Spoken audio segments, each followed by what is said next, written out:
소방 점검을 나갔습니다. 꼼꼼히 받고 문제도 여러 개 찾았습니다. 보고서에 적어서 건네줬고요. 그리고 6개월 뒤 같은 건물에 다시 갔습니다.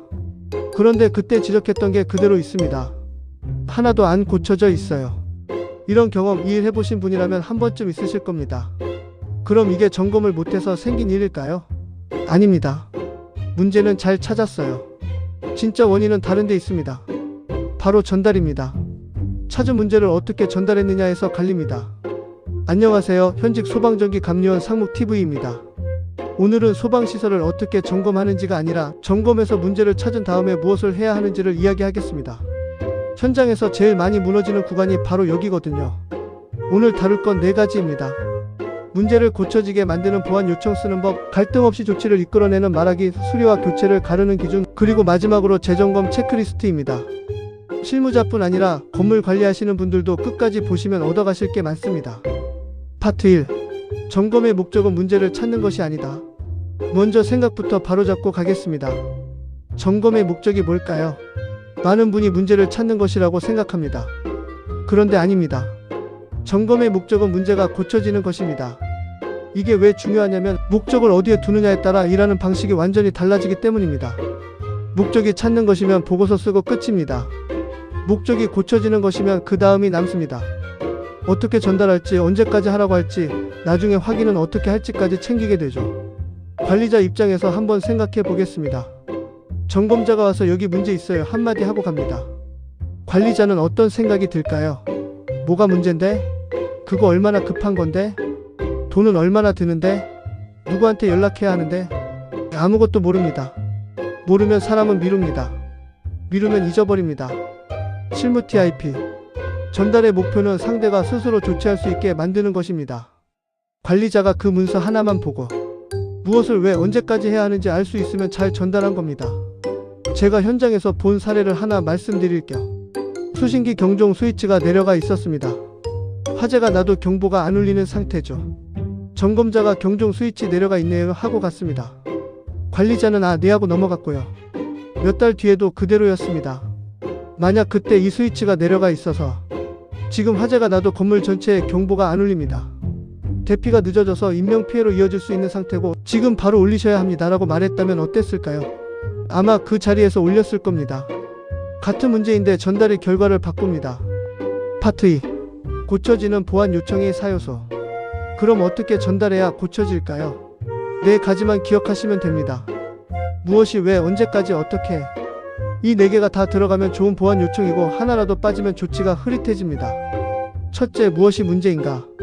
여기서 핵심은 구체성입니다. 감지기 분량 이렇게 쓰면 안 됩니다. 관리자가 그 종이 들고 현장에 갔을 때 어디로 가야 할지를 몰라요.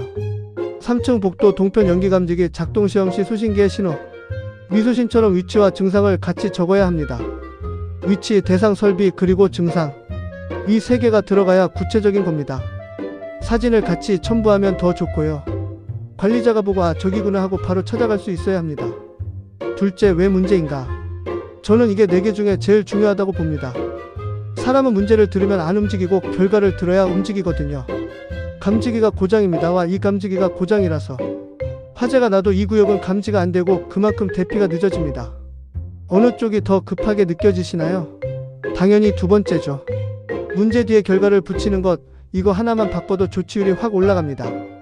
이렇게 쓰면 안 움직입니다. 이렇게 쓰면 움직입니다. 감지기 분량 3층 복도 동편 연기 감지기 신호 미수신.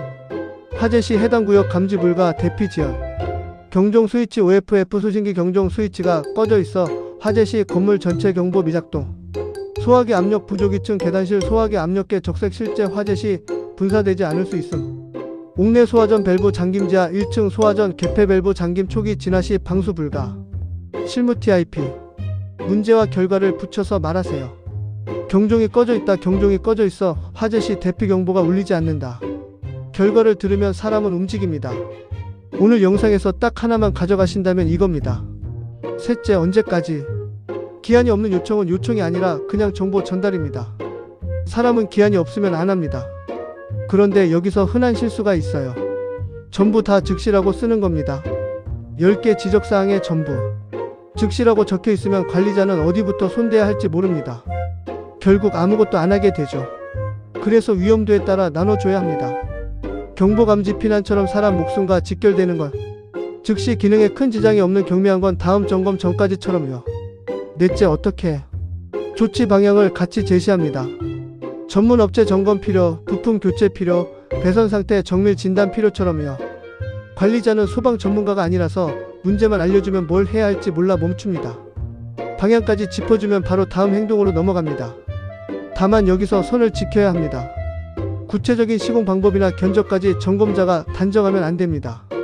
그건 전문 시공정비 업체의 몫이에요. 우리는 방향까지, 결정과 시공은 업체가. 이 경계가 중요합니다. 정리하면 이렇습니다. 무엇이 위치와 증상을 구체적으로, 왜 결과와 위험을 붙여서, 언제까지 위험도에 따라 기한을 나눠서, 어떻게 방향만 제시하고 단정은 피해서, 이 네 가지가 들어간 보완 요청은 실제로 고쳐집니다. 파트 3. 반드시 문서로 남겨야 하는 이유. 그리고 이 네 가지를 아무리 잘 말해도 말로만 하면 절반은 날아갑니다.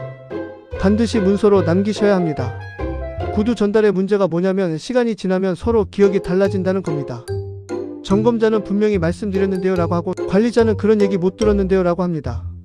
둘 다 거짓말하는 게 아니에요. 사람 기억이 원래 그렇습니다. 그래서 기록이 필요한 겁니다. 문서로 남기면 효과가 두 가지입니다. 첫째, 관리자가 잊지 않고 조치하게 만듭니다. 눈에 보이는 목록이 남아있으면 사람은 그걸 지우고 싶어 하거든요. 둘째, 이게 정말 중요한데요. 점검자 자신을 보호합니다. 만에 하나 그 건물에 사고가 났다고 생각해 보세요. 그때 우리는 이 문제를 언제 발견했고 어떤 위험이 있다고 설명했고 언제까지 조치하라고 서면으로 통보했다는 기록이 있는 것과 없는 것은 하늘과 땅 차이입니다. 기록은 자기 보호입니다. 주의사항. 보완 요청을 구두로만 하고 문서로 남기지 않으면 조치가 안 됐을 때 책임 소재가 흐려지고 점검자가 불리해집니다. 반드시 문서하고 전달한 사실 자체도 함께 남기세요. 그럼 뭘 남겨야 할까요? 점검 일시 문제 위치와 설비, 확인된 상태, 예상되는 위험, 조치 기한, 조치 방향. 여기까지가 내용이고요. 여기에 하나 더, 이 문서를 언제 누구에게 전달했는지까지 남기시면 완성입니다. 메일로 보내면 발송 기록이 자동으로 남으니 그것도 좋은 방법입니다. 파트 4. 갈등 없이 조치를 이끄는 말하기 3원칙. 자, 이제 조금 다른 이야기입니다. 소방 지식이 아니라 말하는 법 이야기예요. 이게 왜 필요하냐면 현장에서 점검자와 관리자, 건물주는 계속 부딪히는 관계이기 때문입니다. 관계가 틀어지면 조치도 안 되고 다음 점검도 힘들어집니다. 첫 번째 원칙. 사람이 아니라 상태를 지적합니다.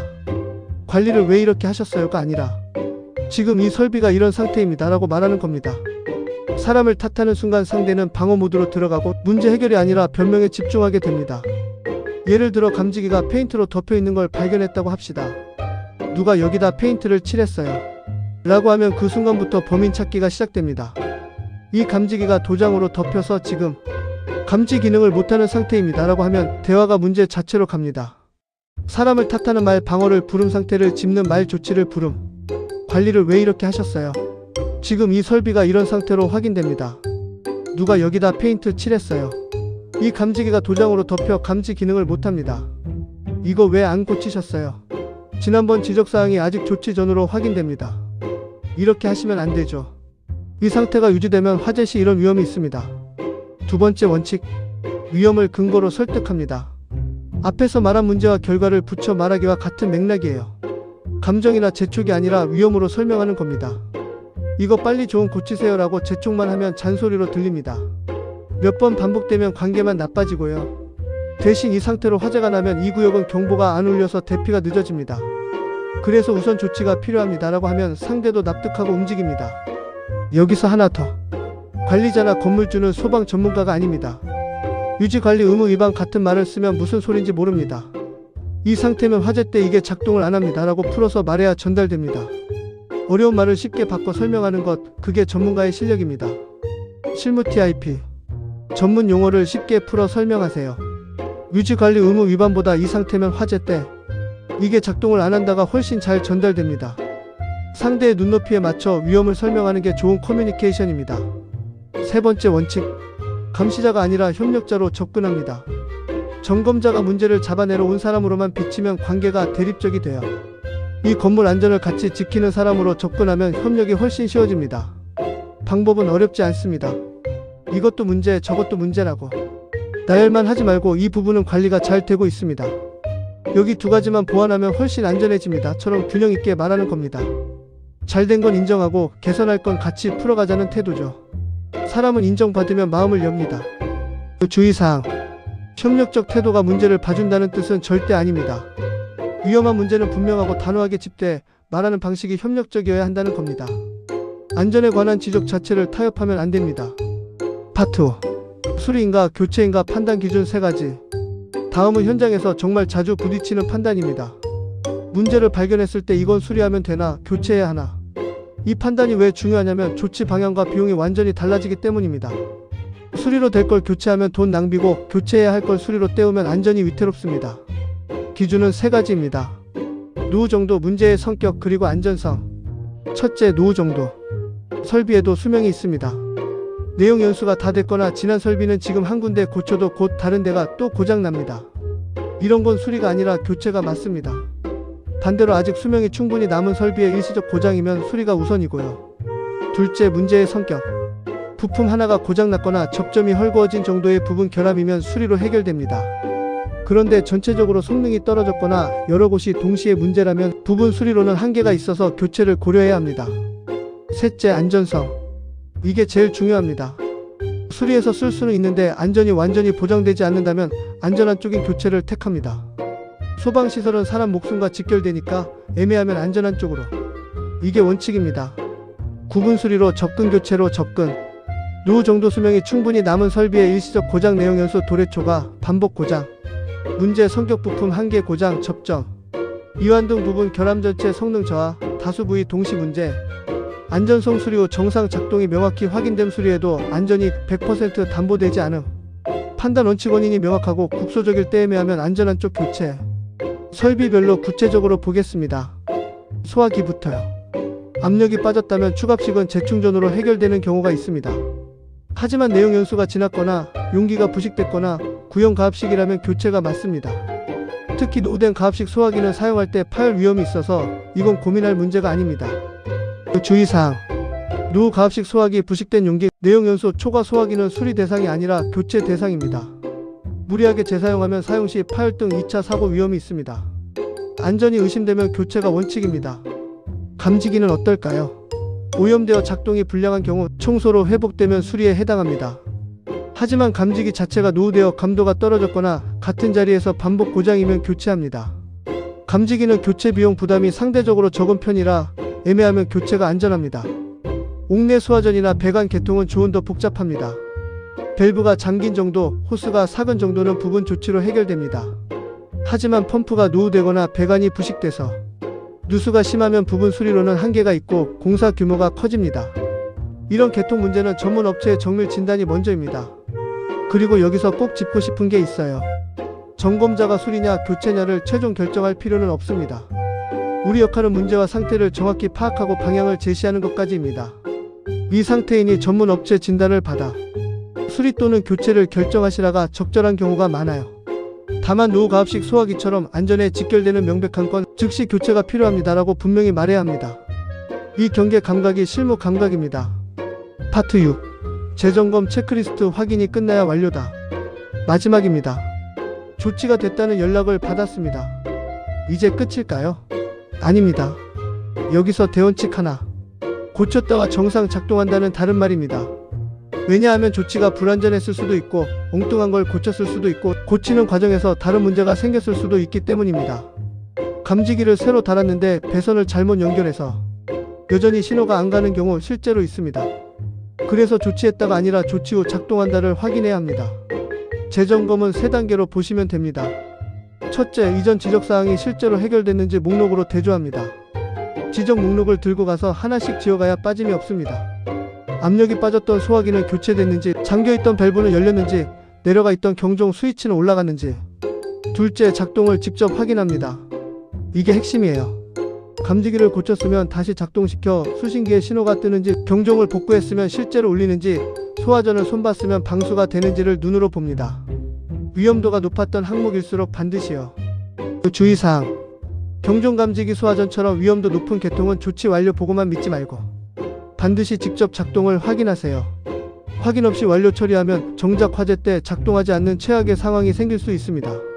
셋째, 조치 과정에서 2차 문제가 생기지 않았는지 봅니다. 한 곳을 고치다가 옆 회로를 건드렸을 수 있거든요. 조치 부위 주변까지 같이 확인하는 게 안전합니다. 그리고 이 재점검 결과도 기록으로 남깁니다. 언제 재점검했고 정상 확인됐는지까지 남겨야 문제 발견부터 조치 완료까지의 흐름이 문서로 완결됩니다. 오늘 내용을 한 줄로 정리하면 이렇습니다. 점검은 발견에서 끝나지 않습니다. 발견하고 전달하고 조치되고 확인하는 것까지가 하나의 완결된 과정입니다.